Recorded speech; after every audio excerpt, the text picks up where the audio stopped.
Jadi Nasdem sudah tidak dianggap, Nasdem itu sudah dianggap tidak penting dalam koalisi. Bebas berkoalisi dan tetap diundang pertemuan, namun Nasdem tidak dilibatkan. Jadi tidak mengherankan kalau dalam pertemuan semalam itu menegaskan pertemuan sebelumnya di DPP PAN. Nasdem dan PKS dalam mengusung Pak Anies hanya operator lapangan saja. Bisa jadi dalam pandangan Pak Jokowi, ini pergerakannya semakin liar ini, semakin tidak terkendali. Memang tidak diundang pertemuan koalisi tadi malam. Surya Paloh ditendang Jokowi. Presiden Republik Indonesia Joko Widodo berencana menggelar pertemuan dengan para ketua umum partai politik yang tergabung dalam koalisi partai pendukung pemerintahan Presiden Joko Widodo dan Wakil Presiden Ma'ruf Amin di Istana Merdeka, Jakarta, Selasa 2 Mei malam ini. Namun dari 7 partai yang tergabung dalam koalisi pendukung pemerintah, Ketua Umum Partai Nasdem Surya Paloh tidak diundang. Ini Nasdemnya makin terkubur, makin tidak terlihat, makin tidak terberitakan ini. Sepertinya koalisi besar ini sengaja dibuat tanpa Nasdem di 2024. Kita masuk timnya Pak Jokowi sebetulnya sekarang, ya kan? Cocok. Pak Jokowi saya kira berkepentingan untuk pergerakannya ini tetap terkendali. Pertemuan Presiden dengan 7 ketua umum parpol pendukung pemerintah makin menegaskan perpisahan pada Nasdem. Panas dingin Surya Paloh dan Presiden Joko Widodo dimulai sejak Maret 2022 lalu. Kala itu, Presiden Jokowi tidak menggubris penawaran dari Ketua Umum Partai Nasdem itu mengenai misi politik pada pemilu 2024, khususnya urusan pengusungan Anies Baswedan sebagai bakal calon presiden 2024. Ketua Umum Partai Nasdem Surya Paloh tak menerima undangan dari Presiden Joko Widodo terkait acara halal bihalal di Istana Negara Selasa 2 Mei malam. Pernyataan ini disampaikan oleh politikus Partai Nasdem Charles Moihansyah merespon terkait kabar pertemuan Ketua Umum Partai Politik pendukung pemerintahan Presiden Joko Widodo Ma'ruf Amin.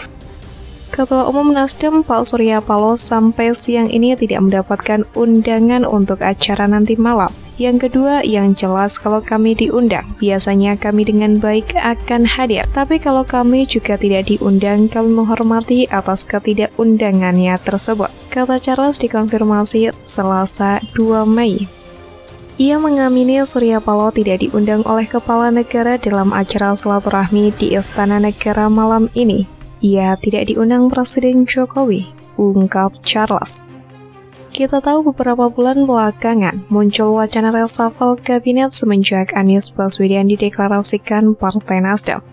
Lalu apakah ketidakhadiran Surya Paloh hadir pada halal bihalal bersama Presiden Jokowi ini menguatkan isu tersebut? Bisa dipastikan tidak dilibatkannya Nasdem karena mengusung Pak Anies. Pak Jokowi meskipun bukan pemimpin partai tetapi presiden yang memegang 7 partai pendukung pemerintah. Ketoknya ngono ini, ya karena mencalonkan Pak Anies ini. Nah, kita harus menangkap ini, harus pahamin. Mengapa parpol pendukung pemerintah? Sudah banyak yang tahu, Pak Anies merupakan representasi kelompok serta parpol yang lebih banyak anti pemerintah. Ketua DPP Nasdem Willy Aditya mengakui bahwa salah satu parpol yang tidak diundang adalah partainya. Belum ada undangan sejauh ini, ujarnya.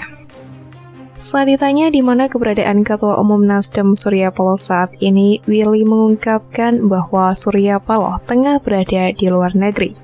Namun ia enggan mengungkapkan di mana lokasi Surya Paloh berada dan dalam agenda apa Surya Paloh berpergian ke sana. Jadi Pak SP memang masih di LN, katanya. Seperti diketahui, Surya Paloh membawa Nasdem mengusung mantan Gubernur DKI Jakarta Anies Baswedan sebagai bakal calon presiden di Pilpres 2024.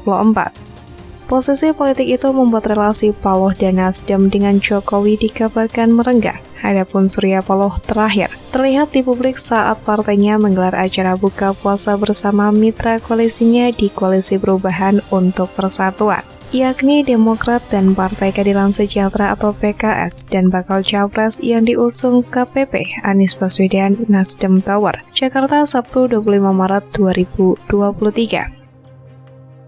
Begitu pula saat momentum lebaran yang digunakan elit partai untuk saling berkunjung sekaligus membicarakan soal Pilpres 2024, ia tak terlihat. Hal ini mengingatkan tentang video viral soal bahasa tubuh Presiden Jokowi yang terang-terangan menghindari Surya Paloh, bahasa tubuh Presiden Joko Widodo yang tidak pernah bisa bohong terhadap pengkhianatan Surya Paloh. Saat itu Ketua Nasdem menunggu giliran salaman dengan Presiden Joko Widodo. Mau sok dekat, sok akrab, orang ini menggenggam erat tangan Presiden Joko Widodo dan memegang-megang pundaknya sambil mau memeluk-meluk. Tapi Presiden Joko Widodo yang tidak terlalu gemuk itu berdiri kokoh, tidak bergerak, dan hanya menyodorkan tangannya tanpa memeluk balik. Ini adalah bahasa tubuh yang kita bisa lihat bersama-sama menghancurkan harga diri Surya Paloh yang sok-sokan mau akrab dengan Presiden Joko Widodo. Tapi tidak dianggap lagi karena sudah dianggap pengkhianat mungkin. Tendangan tanpa bayangan ini telah menghancurkan elektabilitas Nasdem dan popularitasnya si Surya Paloh karena sekali lagi mereka berkhianat. Mendukung Anies Baswedan sebagai capres adalah salah satu gerakan mencelakai negara Indonesia dan siap mencederai bangsa ini dengan politik suku, agama, ras, dan antar golongan yang dikerjakan dengan terstruktur sistematis dan masif. Tidak diundangnya Surya Paloh ini menjadi pukulan telak bagi Nasdem yang telah mengkhianati kepercayaan Presiden Joko Widodo. Tapi yang pasti, sudah berkhianat adalah Nasdem yang membuat Presiden Joko Widodo harus menunjukkan di depan Surya Paloh. Ketidaksetujuan dari Presiden Joko Widodo terlihat jelas dan ketidaksukaannya sangat amat nyata. Inilah polarisasi politik yang terbentuk karena Anies Baswedan. Presiden Joko Widodo itu pecatur ulang yang tidak bisa sembarangan diajak main dan juga diajak bercanda, apalagi kalau ngomongin hari depan bangsa dan negara.